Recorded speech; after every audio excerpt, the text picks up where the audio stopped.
Hello guys, நான் உங்க விஜய். நம்ம இப்ப எங்க இருக்கோம்னா வள்ளுவர் கோட்டத்துக்கு தாங்க வந்திருக்கோம். இந்த வள்ளுவர் கோட்டத்தை 80 கோடி பட்ஜெட்ல இந்த 21ஆம் தேதி தான் ரீமாடுலேஷன் பண்ணி நிறைய சேஞ்சஸ் எல்லாம் பண்ணி புதுசா கட்டியிருக்காங்க. இப்போ இந்த வள்ளுவர் கோட்டம் எப்படி இருக்கு அப்படிங்கறத தான் நம்ம இப்ப இந்த வீடியோல பார்க்க போறோம். வீடியோ பார்க்கறதுக்கு முன்னாடி நம்ம சேனலை நீங்க புதுசா பாக்குறீங்கன்னா மறக்காம லைக் பண்ணுங்க, ஷேர் பண்ணுங்க, சப்ஸ்கிரைப் பண்ணுங்க. நம்ம இப்போ இந்த வள்ளுவர் கோட்டம் ஃபுல்லா சுத்தி பார்த்துலாம் வாங்க. இந்த வள்ளுவர் கோட்டம் எங்க இருக்கு அப்படின்னு கேட்டீங்கன்னா நம்ம நுங்கம்பாக்கத்துல தான் இருக்கு. உங்களுக்கு நுங்கம்பாக்கத்துல எங்க இருக்கு அப்படின்னு தெரியலன்னா நான் இந்த லொகேஷனை டிஸ்கிரிப்ஷன்ல மென்ஷன் பண்றேன், செக் பண்ணிக்கோங்க. இந்த வள்ளுவர் கோட்டம் எதுக்காக கட்டப்பட்டது அப்படின்னா, நம்ம தமிழ்நாட்டுல திருவள்ளுவரை தெரியாதவங்க யாருமே இருக்க மாட்டாங்க. அது மட்டும் இல்லாம திருக்குறளை தெரியாதவங்களும் யாருமே இருக்க மாட்டாங்க. நம்ம எங்க வேணாலும் எங்கேயாவது போகும்போது ஏதாவது ஒரு விதத்துல ஏதாவது ஒரு குறளை பார்த்துக்கிட்டே தான் இருப்போம். அப்படி 1330 திருக்குறள் எழுதிய திருவள்ளுவருக்கு நம்ம ஏதாவது பண்ணணும் அப்படின்னு சொல்லி நம்ம தமிழ்நாடு கவர்மெண்ட் திருவள்ளுவருக்கான கோவில் தான் இங்க கட்டியிருக்காங்க. அப்படியே இப்ப நம்ம உள்ள வந்துட்டோம். உள்ள வர்றதுக்காக பாத்தீங்கன்னா என்ட்ரி ஃபீ எதுவுமே இல்ல. இதுக்கு முன்னாடி பாத்தீங்கன்னா 10 ரூபாவோ ஏதோ என்ட்ரி ஃபீ இருந்தது. ஆனா இப்போ 21ஆம் தேதி ரீமாடுலேஷன் பண்ண பிறகு ஓபன் பண்ணதால இது வரைக்கும் என்ட்ரி ஃபீ எதுவுமே இல்லாம ஃப்ரீயா தான் உள்ள அலோ பண்றாங்க. இந்த கோட்டைக்கு உள்ள வந்ததுமே நம்ம ஒரு அரண்மனைக்கு போனோம்னா எப்படி இருக்கும் அதே போலதான் இங்கேயும் ஃபீல் ஆகும். அப்படியே உள்ள வந்துட்டோம். நான் உள்ள வந்ததுமே முதல்ல இந்த லைன்ஸ் தான் பார்த்தேன். வாசல்ல இருந்து அப்படியே உள்ள கனெக்ட் ஆகி போய்கிட்டே இருக்கு இந்த லைன்ஸ். இந்த லைன்ஸ் எதுக்காக போட்டிருக்காங்க அப்படின்னா, கண்ணு தெரியாதவங்க போகிறதுக்காக தான் இந்த லைன்ஸ் போட்டிருக்காங்க. இந்த மாதிரி லைன்ஸை நம்ம பஸ் ஸ்டாப், ரயில்வே ஸ்டேஷன் அப்படின்னு சொல்லி நிறைய பொது இடங்கள்ல பார்க்கலாம். அப்படியே இந்த லைன்ஸ் எல்லா இடங்களுக்கும் கனெக்ட் ஆகிற மாதிரி செட் பண்ணியிருப்பாங்க. அதே மாதிரி இங்க பார்த்தோம்னா ஒரு கோவிலுக்கு போனோம்னா நம்ம முன்னாடி ஒரு கோபுரத்தை தாண்டி தான் கோவிலுக்குள்ள போவோம். அதே மாதிரி தான் இங்கேயும் செட் பண்ணியிருக்காங்க. அதாவது இங்க ஒரு கோபுரம் மாதிரி செட் பண்ணியிருக்காங்க. இதுக்குள்ளே தான் நம்ம அப்படியே இந்த கோட்டைக்குள்ள போக போறோம். வாங்க போலாம். கோபுரத்தை தாண்டி கோட்டைக்குள்ள வந்ததுமே இங்க நம்மளுக்கு வேற லெவலான வியூ தெரியுது. வேற லெவல்ல இருக்குங்க இந்த வியூ பாக்குறதுக்கு. அதுவும் இந்த சென்டர்ல இருக்கிற இந்த ஃபவுண்டைன்ஸ் பாக்குறதுக்கு வேற லெவல்ல இருக்கு. இந்த ஃபவுண்டைன்ஸ்ல வாட்டர் ஷோவும் பண்ணுவாங்க ஈவினிங்ல. நம்ம ஈவினிங் வரைக்கும் இருந்துட்டு அந்த வாட்டர் ஷோ எப்படி இருக்கு அப்படிங்கறதையும் நம்ம பார்க்கலாம். லைட் எஃபெக்ட்ஸ் எல்லாம் போட்டு பயங்கரமா இருக்கும் போல ஈவினிங்ல நம்ம இந்த வாட்டர் ஷோவை பாக்குறதுக்காக. ஆனா இப்பவே இந்த வாட்டர் ஷோ பாக்குறதுக்கு ரொம்ப ரொம்ப நல்லா இருக்கு. நம்மளுக்கு போன்ல அவ்வளவு கிளியரா தெரியுதான்னு தெரியல. ஆனா நம்ம லைவ்ல பாக்குறதுக்கு வேற லெவல் ஃபீல் கொடுக்குது. அது மட்டும் இல்லாம இந்த ஃபவுண்டைன்ஸ்ல செடிகள், பூக்கள் அப்படின்னு சொல்லி பார்க்கிறதுக்கு ரொம்ப ரொம்ப அழகா இருக்கு. அது மட்டும் இல்லாம சில எழுத்துக்களை இங்க மென்ஷன் பண்ணிருக்காங்க. அதாவது அறம், பொருள், இன்பம் அப்படின்னு சொல்லி மென்ஷன் பண்ணிருக்காங்க. இது எதை மீன் பண்ணுது அப்படின்னா, இந்து தத்துவத்தில் மனித வாழ்க்கையின் 3 நோக்கங்கள் இல்லைன்னா குறிக்கோள்களை குறிக்கிறது அப்படின்னு சொல்லி சொல்றாங்க. அதுக்காக தான் இங்க இந்த வேர்ட்ஸை மென்ஷன் பண்ணிருக்காங்க. அப்படியே அந்த ஃபவுண்டைன்ஸ் பக்கத்துல பார்த்தோன்னா இங்க அன்னம் அப்படின்னு சொல்லி ஒரு கேண்டீன் இருக்கு. இந்த கேண்டீன்ல ஒரே டைம்ல 100 பேருக்கு மேல உட்காந்து சாப்பிடலாம். அது மட்டும் இல்லாம நம்மளுக்கு சாப்பாடு, ஃபுட் எது வேணாலும் நம்ம இங்கே வாங்கி சாப்பிடலாம். இந்த கேண்டீன் பக்கத்துல பார்த்தோன்னா இங்க ஒரு புக் ஸ்டால் இருக்கு. இந்த புக் ஸ்டால்ல நம்ம திருக்குறளை பத்தின புத்தகங்களை வாங்கிக்கலாம். அப்படியே அதுக்கு பக்கத்துல பார்த்தோன்னா ரெஸ்ட் ரூம் இருக்கு. அப்படியே இங்க நிறைய இடத்துல பார்த்தோன்னா இந்த மாதிரி ஸ்பீக்கர்ஸ் வச்சிருக்காங்க. இந்த ஸ்பீக்கர்ஸ்ல பாட்டெல்லாம் போட்டு விடுறாங்க. அப்படியே நம்ம வைப் பண்ணிக்கிட்டே இந்த இடத்த ஃபுல்லா சுத்தி பார்க்கலாம். ஆனா இங்கேயும் நம்ம ஆஸ்கர் நாயகனோட பாட்டு தான் ஓடிட்டு இருக்கு. அப்படியே இந்த ஃபவுண்டைன்ஸ்க்கு இந்த பக்கம் பார்த்தோம்னா நம்ம உட்காந்து ஜாலியா உட்காந்து என்ஜாய் பண்றதுக்காக இந்த மாதிரி செட் பண்ணிருக்காங்க. ஈவினிங் டைம் வந்தோம்னா அப்படியே பாட்டு கேட்டுக்கிட்டே இந்த வாட்டர் ஷோவை பார்த்துக்கிட்டே நல்லா வைப் பண்ணி என்ஜாய் பண்ணலாம். நீங்க இந்த கோட்டைக்கு வரணும் அப்படின்னு நினைச்சீங்கன்னா ஈவினிங் டைம்ல வாங்க. அப்பதான் பாக்குறதுக்கு வேற லெவல்ல இருக்கும். ஆனா மார்னிங் டைம்ல வந்தாலும் நல்லா தான் இருக்கு. ஆனா மார்னிங் விட ஈவினிங் வந்தோம்னா அந்த கலர்ஃபுல்லா வேற லெவல்ல இருக்கும். இப்போ நம்ம அப்படியே அடுத்ததா இந்த கோவிலுக்குள்ள தான் போக போறோம். அதாவது இந்த கோட்டைக்குள்ள தான் போக போறோம். இந்த கோட்டை, இந்த கோவில் எப்படி இருக்கு அப்படிங்கறத பார்த்துடலாம் வாங்க. நீங்க பார்த்தோம்னா நம்ம ஒரு கோவிலுக்குள்ள போறோம் அப்படின்னா அந்த கோவிலுக்கு போறதுக்கு முன்னாடி வாசல் எப்படி இருக்குமோ அதே போல இங்கேயும் வாசல் செட் பண்ணிருக்காங்க பாருங்க. இது பாக்குறதுக்கு ஒரு கோவிலுக்குள்ள போற மாதிரியே தான் இருக்கு, நம்மளுக்கு ஃபீல் ஆகுது. அது மட்டும் இல்லாம இந்த கோவில் எல்லாம் 1000 வருடங்களுக்கு முன்னாடி வாழ்ந்த யாளிகளோட சிற்பங்களை நம்ம பார்த்திருப்போம். அதே மாதிரி இங்கேயும் யாளிகளோட சிற்பங்களை தான் வடிவமைச்சிருக்காங்க. அதனாலதான் இந்த கோட்டையை நான் கோவில் கோவில் அப்படின்னு சொல்றேன். அது மட்டும் இல்லாம இந்த வள்ளுவர் கோட்டம் எப்போ கட்டப்பட்டது, யார் ஓபன் பண்ணாங்க அப்படிங்கறத இங்க மென்ஷன் பண்ணிருக்காங்க. அதை பார்த்துடலாம் வாங்க. இதோ இங்க பார்த்தோம்னா 1976ஆம் ஆண்டு ஏப்ரல் திங்கள் 15ஆம் நாள் தமிழ்நாட்டோட ஆளுநர் திரு கே ஷா அவர்களின் தலைமையில இந்திய குடியரசுத் தலைவர் திரு பக்ருதீன் அலி அகமது அவர்களால இந்த வள்ளுவர் கோட்டம் திறக்கப்பட்டது. ஆனா எல்லாருமே இந்த வள்ளுவர் கோட்டத்தை கலைஞர் தான் ஓபன் பண்ணாரு அப்படின்னு சொல்லுவாங்க. ஆனா சில காரணங்களால அவரால் ஓபன் பண்ண முடியல. அதுக்கு பதிலாக தான் பக்ருதீன் அலி அகமது ஓபன் பண்ணாரு. அதுக்கப்புறம் இப்ப இருக்கிற முதலமைச்சர் மு.க. ஸ்டாலின் அவர்களால 80 கோடி பட்ஜெட்ல இனாகிரேட் பண்ணி திரும்பவும் ஓபன் பண்ணப்பட்டது. அடுத்தது அப்படியே உள்ள வந்தோம்னா இங்க ஐயன் வள்ளுவர் அரங்கம் இருக்கு. ஆனா இந்த அரங்கம் இப்போ க்ளோஸ் பண்ணிருக்காங்க, ஓபன்ல இல்ல. நம்மளாலையும் ஓபன் பண்ண முடியல. அதனால உள்ள எப்படி இருக்கு அப்படின்னு சொல்லி நம்மளால பார்க்க முடியல. இந்த அரங்கத்துல பார்த்தோம்னா நிறைய ஈவெண்ட்ஸ் எல்லாம் கண்டக்ட் பண்ணுவாங்க. நம்ம இப்போ இந்த அரங்கம் எப்படி இருக்கு அப்படின்னு பார்க்க முடியாது. அதனால நம்ம இதை பார்க்காம இந்த சுத்தி எப்படி இருக்கு அப்படிங்கறத பார்க்கலாம். ஒருவேளை நம்ம இங்க இருக்கிற நேரத்துல ஓபன் பண்ணாங்கன்னா நம்ம இந்த அரங்கம் எப்படி இருக்கு அப்படின்னு சொல்லி பார்த்தலாம். அது மட்டும் இல்லாம நம்ம நம்ம வள்ளுவர் கோவில் எங்க இருக்கு அப்படின்னு பாத்தீங்கன்னா மாடிக்கு மேலதான் இருக்கு. ஆனா நம்ம ஃபர்ஸ்ட் கீழே ஃபுல்லா பார்த்துட்டு அதுக்கப்புறம் மாடிக்கு போய் பார்க்கலாம். அதே மாதிரி இங்க பாத்தீங்கன்னா எல்லா இடத்துலயுமே இந்த குடிநீர் வசதி அரேஞ்ச் பண்ணிருக்காங்க. ஆனா டம்ளர் மட்டும் வைக்கல. இதுக்கு மேலதான் வைப்பாங்களா என்னன்னு தெரியல. நான் பார்த்த வரைக்கும் எந்த இடத்துலயுமே டம்ளர் இல்ல. டம்ளரும் வச்சாங்கன்னா ரொம்ப ரொம்ப வசதியா இருக்கும். ஆனா எல்லா இடத்துலயுமே தண்ணி எல்லாம் நல்லா தான் வருது. டம்ளர் மட்டும் இல்ல. நம்ம வாட்டர் பாட்டில் ஏதாவது கொண்டு வந்தோம்னா பிடிச்சி குடிக்கலாம். அப்படியே இந்த அரங்கத்துக்கு வெளியே பார்த்தோம்னா இங்க தாராளமா ஸ்பேஸ் நிறைய இருக்கு. இங்க நம்ம ஏதாவது சாப்பிடலாம். ஏன்னா நிழலா இருக்கும். ரெஸ்ட் எடுக்கணும்னாலும் ரெஸ்ட் எடுத்துக்கலாம். நான் ஒரு 2 வருஷத்துக்கு முன்னாடி இந்த வள்ளுவர் கோட்டத்துக்கு வந்தேன். அப்ப பாக்குறதுக்கும் இப்ப பாக்குறதுக்கும் அப்படியே டோட்டலா சேஞ்சஸ் ஆயிருக்கு. அதே மாதிரி இங்க பார்த்தோம்னா லிஃப்ட் வசதியும் இங்க இருக்கு. இங்க இருந்து நம்ம மேல போனோம்னா இந்த லிஃப்ட்ல ஏறி போலாம். இல்லைன்னா படிகள் முன்னாடி இருக்கும். அந்த படிகள்ல ஏறி நம்ம மேல போலாம். வயசானவங்க முதியவர்கள் யாராவது வந்தாங்கன்னா ஏற முடியாதவங்க இந்த லிஃப்ட்டை யூஸ் பண்ணி மேல போலாம். அப்படியே அடுத்ததா பார்த்தோம்னா வள்ளுவர் கோட்டம் அப்படிங்கிறதுக்கான ஒரு அடையாளமா இருக்கிற இந்த தேர்கிட்ட வந்துட்டோம். இது வெறும் தேர் இல்ல, வேற லெவலான ஒரு தேர். ஏன் நான் அப்படி சொல்றேன் அப்படின்னா இந்த தேர் மொத்தத்தையும் கல்லால கட்டியிருக்காங்க. முக்கியமா கிரானைட் கல்லால கட்டியிருக்காங்க. அது மட்டும் இல்லாம இதுல பார்த்தோம்னா நிறைய சிற்பங்களையும் செதுக்கி இருக்காங்க. இந்த தேர் பாக்குறதுக்கே வேற லெவல்ல இருக்கும். பாக்குறதுக்கு நம்மளுக்கு 2 கண்ணு பத்தாது, அந்த அளவுக்கு செதுக்கி இருக்காங்க, அந்த அளவுக்கு கட்டியிருக்காங்க. ஒரு பிரம்மாண்ட தேர் அப்படின்னு சொல்லலாம். நம்ம கீழே இருந்து பாக்குறதுக்கே வேற லெவல்ல இருக்கு. அதுவும் அப்படியே ஜூம் பண்ணி பார்த்தோம்னா நிறைய சிற்பங்களை ரொம்ப ரொம்ப அழகா செதுக்கி இருக்காங்க பாருங்க. அது மட்டும் இல்லாம இங்க நிறைய எண்கள் எழுதியிருக்காங்க. இது என்னன்னு பாத்தீங்கன்னா 133 அதிகாரம் இருக்குல்ல திருக்குறள்ல, அந்த 133 அதிகாரத்தையும் இங்க மென்ஷன் பண்ணிருக்காங்க. ரொம்ப அழகா மென்ஷன் பண்ணிருக்காங்க. நம்ம பாக்குறதுக்கு ரொம்ப ரொம்ப கிளியரா, ரொம்ப நீட்டா, ரொம்ப அழகா வடிவமைச்சிருக்காங்க பாருங்க. ஒரே ஈக்குவலா. அதுவும் இந்த தேருக்கு கீழே நிக்கிற இந்த 2 யானைகளை பாக்குறதுக்கு ரொம்ப ரொம்ப கியூட்டா இருக்கு. பார்க்கவே ரொம்ப அழகா இருக்கு. அப்படியே இந்த தேரை இந்த யானைகள் தான் இழுத்துட்டு வர்ற மாதிரி தெரியுது. குட்டி யானைகள் பார்க்க ரொம்ப ரொம்ப நல்லா இருக்கு. அதே மாதிரி இந்த தேரை பார்த்தோம்னா 100 அடி நீளமும் 33 அடி உயரத்திலும் கட்டியிருக்காங்க. பார்க்கவே வேற லெவல்ல இருக்கு இங்க இருந்து பாக்குறதுக்கு. இப்போ நம்ம இந்த தேரை கீழே இருந்து தான் பாக்குறோம். இன்னும் கொஞ்ச நேரத்துல அப்படியே அந்த அரங்கத்துக்கு மேல போயிட்டு இந்த திருவள்ளுவர் கோவிலுக்குள்ள உள்ள போய் பார்க்கலாம் எப்படி இருக்கு அப்படின்னு சொல்லி. ஆனா இங்க இருந்து பாக்குறதுக்கு வேற லெவல்ல இருக்கு இந்த தேர் பாக்குறதுக்கு. அப்படியே அந்த அரங்கத்தையும் அப்படியே பார்க்கலாம். என்னடா இங்க ஏதோ நாய் இருக்கிற மாதிரி இருக்கு அப்படின்னு சொல்லி உத்து பார்த்தாதான் தெரியுது. அது வந்து இந்த சிங்கம் மாதிரி இருக்கிற யாழி. திடீர்னு பார்த்ததும் என்னடா நாய் அங்க எப்படி போச்சு அப்படின்னு சொல்லி யோசிச்சுன்னு இருக்கேன். ஆனா திடீர்னு பார்த்தா அங்க ஏதோ நாய் உட்கார்ந்து இருக்கிற மாதிரி தான் இருக்கு. அப்படியே இந்த தேருக்கு அடுத்தது என்ன இருக்கு அப்படின்னு சொல்லி பார்க்கலாம் வாங்க. இதோ இந்த பக்கம் ஒரு வழி போகுது. இந்த வழியில என்ன இருக்கு அப்படின்னு சொல்லி அப்படியே மேல ஏறி போய் பார்ப்போம். ஆனா எனக்கு தெரிஞ்சு இது பார்க்கிங் ஏரியா அப்படின்னு நினைக்கிறேன். இதோ இந்த யாழிகள் தான் நம்ம அங்க மேல பார்த்தது. பாக்குறதுக்கு சின்ன நாய்க்குட்டி மாதிரியே இருக்கு. இதெல்லாம் ஃபுல்லா கம்ப்ளீட் பண்ணிட்டு மீதி இருக்கிறத இங்க வச்சிருக்காங்க போல. ஏன்னா நான் இது வரைக்கும் பார்க்கிங் ஏரியாவா பார்க்கவே இல்லை. பார்க்கிங் ஏரியா தான் இங்க பின்பக்கம் வச்சிருக்காங்க அப்படின்னு நினைக்கிறேன். வாங்க போய் பார்க்கலாம். ஆனா இங்க இருந்து பாக்குறதுக்கு இந்த தேரை பார்த்துக்கிட்டே இருக்கலாம்னு தோணுது. அதனாலதான் அடிக்கடி இந்த தேரை பார்த்துக்கிட்டே இருக்கேன். அவ்வளோ அழகா கட்டியிருக்காங்க இந்த தேரை. சென்னையில இருக்கிற முக்கியமான டூரிஸ்ட் பிளேஸ்ல இதுவும் ஒரு முக்கியமான டூரிஸ்ட் பிளேஸ் தான். இதோ நான் சொன்ன மாதிரி இது பார்க்கிங் ஏரியா தான். இங்க 2 வீலர் 4 வீலர் ரெண்டுமே பார்க் பண்ணிட்டு இருக்காங்க. இது வந்து அப்படியே ஆப்போசிட்ல இருக்கு. அதாவது பின்பக்கம் இருக்கு. நம்ம பார்க்கிங் நம்ம வெஹிக்கிள் கொண்டு வந்தோம்னா ஃப்ரண்ட்ல வராம பின்பக்கம் வந்தோம்னா ஈஸியா பார்க் பண்ணிட்டு அப்படியே உள்ள வரலாம். இந்த மேல மட்டும் பார்க்கிங் ஏரியா மட்டும் இல்லாம கீழே பேஸ்மெண்ட்லயும் பார்க்கிங் ஏரியா இருக்கு. அதுவும் மேல எவ்வளவு பிளேஸ் இருக்கோ அதே பிளேஸ்ல கீழேயும் பேஸ்மெண்ட்ல பார்க்கிங் ஏரியாவை கிரியேட் பண்ணிருக்காங்க. அதாவது நிறைய வெஹிக்கிள் வந்ததுன்னா நம்ம மேலேயும் கீழேயும் எங்க வேணாலும் பார்க் பண்ணிக்கலாம். இப்போ நம்ம அப்படியே உள்ள போய் இந்த பிளேஸ் எப்படி இருக்கு அப்படிங்கறத பார்க்க போறோம். இதோ பாருங்க, இங்க ஃபுல்லாவே ஃப்ரீயா இருக்கு. ஒரே ஒரு கார் மட்டும் அங்க உள்ள நின்னுட்டு இருக்கு. அதனால பார்க்கிங்க்கு நம்மளுக்கு எந்த பிரச்சனையும் இல்லை. இங்க அப்படியே பார்க்கிங் ஏரியாவை பார்த்துட்டு இந்த பக்கத்துக்கு வந்துட்டோம். இந்த பக்கம் இங்க நிறைய ஸ்பீக்கர்ஸ் எல்லாம் செட் பண்ணிருக்காங்க பாருங்க. இங்க டெய்லி நைட்ல ஒரு ஷோ கண்டென்ட் பண்ணுவாங்க. அதாவது லைட் ஷோ கண்டென்ட் பண்ணுவாங்க.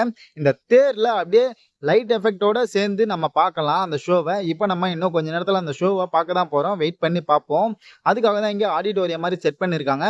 இந்த தேர்ல கலர் கலரா அப்படியே வேற லெவல்ல இருக்கும் போல அந்த ஷோ பார்க்கறதுக்கு. நானும் இது வரைக்கும் பார்த்ததில்ல. இந்த வீடியோஸ்ல தான் பார்த்தேன். லைவா இப்போ நம்ம பார்க்க போறோம். பார்க்கலாம். அந்த ஷோ ஸ்டார்ட் பண்ண இன்னும் நிறைய டைம் இருக்கு. அதனால நம்ம இப்போ மேல போயிட்டு திருவள்ளுவரை பார்த்துட்டு வந்துடலாம். இதோ பாத்தீங்கன்னா இங்கேயும் ஒரு பார்க்கிங் ஏரியா இருக்கு. பார்க்கிங்கு பிரச்சனையே இல்லைங்க இந்த கோட்டையில. அதே மாதிரி டாய்லெட்ஸுக்கும் பிரச்சனை இல்லை. அங்கங்க நிறைய இடத்துல டாய்லெட்ஸும் இருக்கு. இப்ப நம்ம கீழே என்னென்ன இருக்கு அப்படின்னு சொல்லி பார்த்துட்டோம். இப்போ அப்படியே மேல போயிட்டு மேல எப்படி இருக்கு அப்படின்னு பார்க்கலாம். இங்க பாருங்க, மேல இருந்து இந்த வியூ பாக்குறதே வேற லெவல்ல இருக்கு. இங்க நம்ம கீழே ஃபுல்லா ரொம்ப அழகா தெரியுது. இங்க இருந்து பாக்குற இந்த வியூ வேற லெவல்ல இருக்கு. அப்படியே மேல இந்த பக்கம் போனோம்னா இந்த பக்கம் தான் திருவள்ளுவரோட கோவில் இருக்கு. அந்த கோவிலும் எப்படி இருக்கு அப்படின்னு சொல்லி பார்த்துடலாம். அப்படியே மேல போயிட்டு இந்த படிகளும் ரொம்ப குட்டி குட்டி படிகள் தான். ஏறது கஷ்டமா ஒன்றும் தெரியல. ரொம்ப ஈஸியா மேல வந்துடலாம். இங்கேயும் வேற லெவல்ல இருக்கு பார்க்க. இங்க பாருங்க, செம்மையா இருக்கு. மேல பாக்குறதுக்கு ரொம்ப ரொம்ப நீட் அண்ட் வேற லெவல்ல இருக்கு பாக்குறதுக்கு. 2 பக்கமும் பாத்தீங்கன்னா மண்டபங்கள் செட் பண்ணிருக்காங்க. நம்ம அப்படியே இந்த வெயில்ல நடந்து போகாம அப்படியே அந்த சைடுல அந்த மண்டபங்கள்ல நடந்து போலாம். அதுக்காக அந்த மாதிரி செட் பண்ணிருக்காங்க. ஆனா இந்த வியூ ரொம்ப ரொம்ப நல்லா இருக்குல்ல பாக்குறதுக்கு. அது மட்டும் இல்லாம சென்டர்ல பார்த்தோம்னா 2 பக்கமும் தூண்கள் இருக்கு. அந்த தூண்களுக்கு நடுவுல திருவள்ளுவரோட பெயிண்டிங் பண்ணிருக்காங்க. இது பாக்குறதுக்கு வேற லெவல்ல இருக்கு. இன்னும் இந்த பெயிண்டிங்க நம்ம மேல இருந்து பார்த்தோம்னா செம்மையா இருக்கும். இப்போ நம்ம அப்படியே முன்னாடி போயிட்டு இந்த தேருக்குள்ள இருக்கிற திருவள்ளுவரை பார்த்துடலாம். வாங்க கிட்ட போய் பார்க்கலாம் உள்ள எப்படி இருக்காரு அப்படின்னு சொல்லி. நீங்க பாத்தீங்கன்னா எல்லாருமே ஒரு கோவிலுக்குள்ள போகும்போது நம்ம எப்படி ஸ்லிப்பர்ஸை வெளியே கழட்டிட்டு போவோமோ அதே போல இங்கேயும் பண்றாங்க. இது வந்து வரவேற்க வேண்டிய விஷயம். நம்மளும் அப்படியே நம்மளோட செருப்பை கழட்டிட்டோம். வாங்க இப்போ அப்படியே உள்ள போய் பார்த்துடலாம். ஆல்ரெடி இங்க நிறைய பேர் உள்ள இருக்காங்க, நிறைய பேர் பார்த்துட்டு இருக்காங்க. இந்த தேர் பார்த்தோம்னா இந்த சிற்ப கலை வேற லெவல்ல பண்ணிருக்காங்க. யார் பண்ணாங்க அப்படின்னு சொல்லி தெரியல. ஆனா வேற லெவல்ல செதுக்கி இருக்காங்க. கல்லுலயே அதுவும் கிரானைட் கல்லுல இந்த அளவுக்கு ஒரு பர்ஃபெக்டா பண்ணிருக்காங்க செதுக்கல்களை. அப்படியே நம்ம உள்ள வந்தோம்னா இங்க திருவள்ளுவர் அவ்வளோ அழகா உட்கார்ந்துருக்காங்க. இந்த சிற்பம் பாருங்க வேற லெவல்ல செதுக்கி இருக்காங்க. பார்க்கிறதுக்கு வேற லெவல்ல இருக்கு. அப்படியே பார்த்துக்கிட்டே இருக்கலாம்னு தோணுது. அவ்வளோ நீட்டா, அவ்வளோ கிளீனா, அவ்வளோ இன்ச் பை இன்ச்சா பார்த்து பார்த்து பண்ணிருக்காங்க. அது மட்டும் இல்லாம இங்க யாருமே இருக்க மாட்டாங்க. நம்ம பாட்டுக்கு உள்ள வந்து திருவள்ளுவரை பார்க்கலாம். ஆனா இங்க உள்ள அவ்வளோ சைலண்டா, அவ்வளோ பீஸ்ஃபுல்லா இருக்குங்க. உள்ள வந்ததுமே அவ்வளோ சில்லுன்னு இருக்கு. வேற லெவல்ல இருக்கு. ஒரு தேர்லயே அப்படியே தேருக்கு மேல தேர்ல உட்கார்ந்து இருக்கிற மாதிரி வடிவமைச்சிருக்காங்க இந்த ஒரு ஸ்ட்ரக்சரை. வேற மாதிரி வேற லெவல்ல பண்ணிருக்காங்க. அப்படியே இந்த சுத்தி பார்த்தோம்னா கோவில்ல இருக்கிற மாதிரியே யாளிகளோட முகத்தை இங்க டிசைன் பண்ணியிருக்காங்க. இந்த டிசைன் பார்க்கறதுக்கு ரொம்ப ரொம்ப நல்லா இருக்கு. அது மட்டும் இல்லாம இந்த இந்த ஒரு வியூ பாத்தீங்களா, நம்ம திருவள்ளுவரை வெளியே இருந்தும் பார்க்கலாம். உள்ள போய் மட்டும் இல்லாம வெளியே இருந்து எந்த வியூல பார்த்தாலும் நம்மளுக்கு திருவள்ளுவர் தெரிவாரு.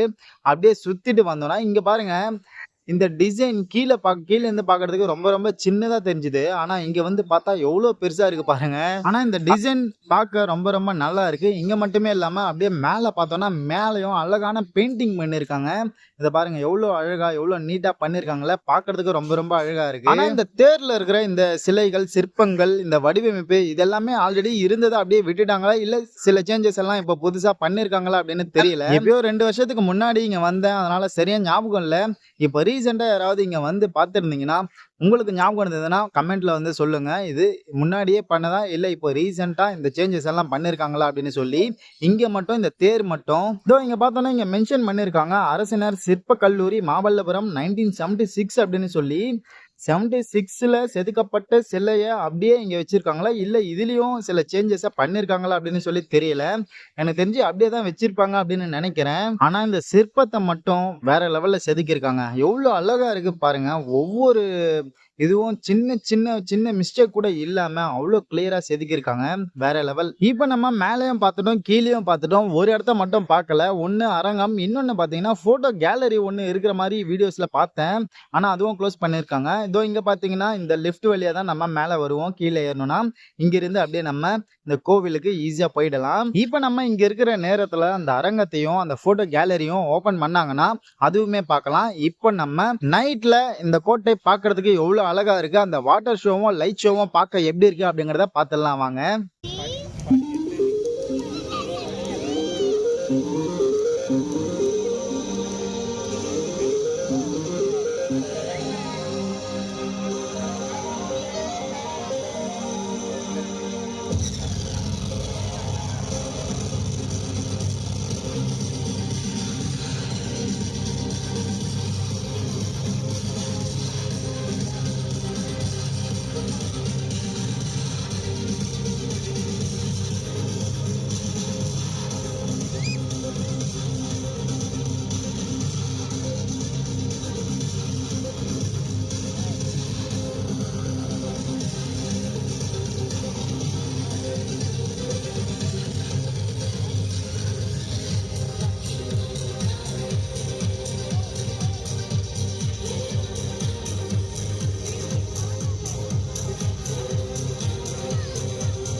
மனிதன் நாகரீகம் எனும் குடிலில் ஏறி வசிக்கத் தொடங்கும் முன் ஒலிகள் அரைக்கூவல்களாய் வடிவம் பெற துவங்கிய காலம் தொட்டு கல் தோன்றி மண் தோன்றா காலத்தில் முன் தோன்றிய மூத்த மொழி நம் அன்னை தமிழ் மொழி. காலமெல்லாம் கடந்து நிற்கும் நம் தமிழ் மொழி உலகில் மிக பழமையான மொழி என்று கருதப்படுகிறது. மொழிகளுக்கெல்லாம் தாய்மொழியாக திகழ்ந்து தமிழரின் வரலாறு, வாழ்வியல், அறம், மாண்பு மற்றும் கலாச்சாரத்தின் அடையாளமாக விழுந்து வரும் அன்னை தமிழ் மொழியின் தொன்மையை அதன் பண்பாடு, இலக்கியம், சிற்பக்கலை, ஓவியக்கலை, கட்டிடக்கலை மற்றும் கல்வெட்டுகளில் காண முடிகிறது. 3 பிரிவுகள், 133 அதிகாரங்கள், மொத்தம் 1330 குறள்களில் இப்பாரினை அளந்து இவ்வுலகிற்கு இன்றியமையாத பொதுமறையை இயற்றித் தந்த தமிழ் தாயின் தலைமகன், மையத்துள் வாழ்வாங்கு வாழ்ந்த தெய்வ புலவர் திருமகனார் திருவள்ளுவர். சுருக்கமாக அதே நேரத்தில் மிக ஆழமான கருத்துக்களை வெளிப்படுத்தும் நூலாக மிகச்சிறிய வார்த்தைகளில் மிகப்பெரிய தத்துவங்களை அடக்கியுள்ள நூலாக இருக்கும் திருக்குறள் இன்றும் அது வகுத்தளிக்கும் நெறிமுறைகளுக்காகவும் அது வழங்கக்கூடிய பகுத்தறிவிற்காகவும் தமிழர்கள் மட்டுமல்லாது பல்வேறு மக்களாலும் விரும்பி போற்றப்படுகிறது.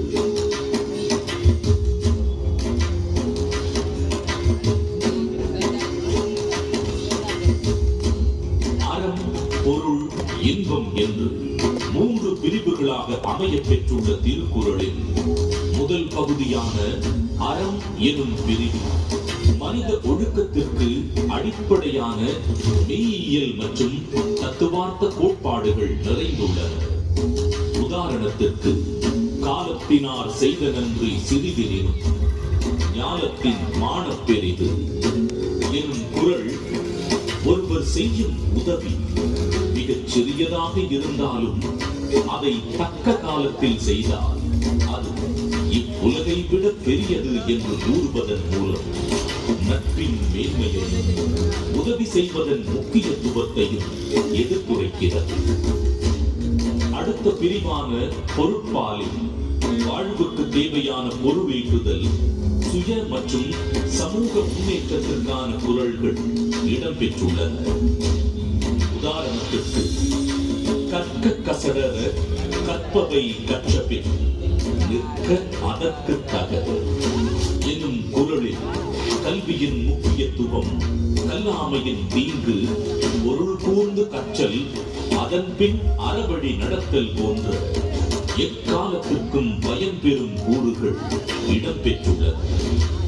3ஆம் பிரிவான இன்பத்து பாலில் வாழ்க்கைக்கு தேவையான அகக்கூறுகள் இடம்பெற்றுள்ளன.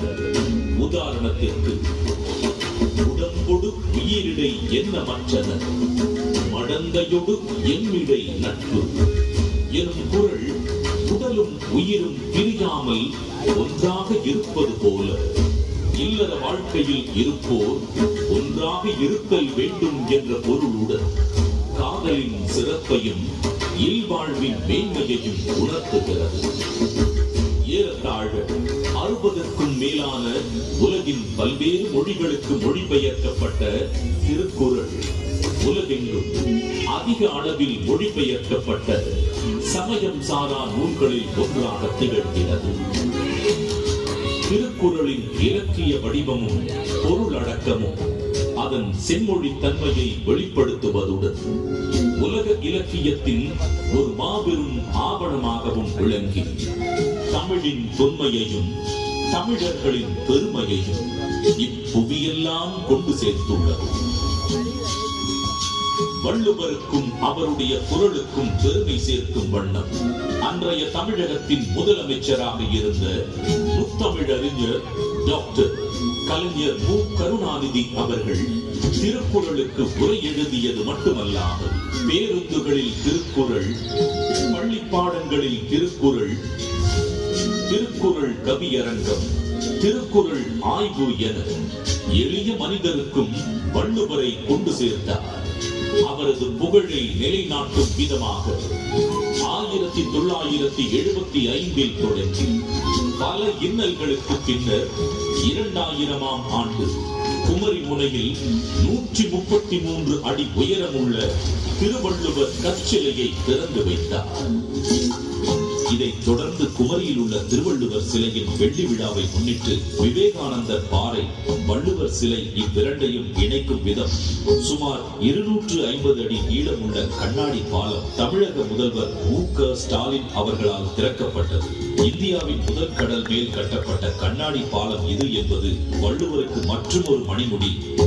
திருக்குறளை கொண்டாடும் பல முன்னெடுப்புகளில் முக்கியமான ஒன்று திருவள்ளுவரின் முக்கியமான நினைவு சின்னங்களில் ஒன்றான சென்னை நுங்கம்பாக்கத்தில் முத்தமிழறிஞர் டாக்டர் கலைஞர் மு. கருணாநிதி அவர்களது நேரடி கண்காணிப்பில் 5 ஏக்கர் பரப்பளவில் தோரணவாயில், அரங்க மண்டபம், கருங்கல் தேர் கோபுரம் என மிக விமர்சையாக வள்ளுவர் கூட்டம் 1976ஆம் ஆண்டில் உருவாக்கப்பட்டது.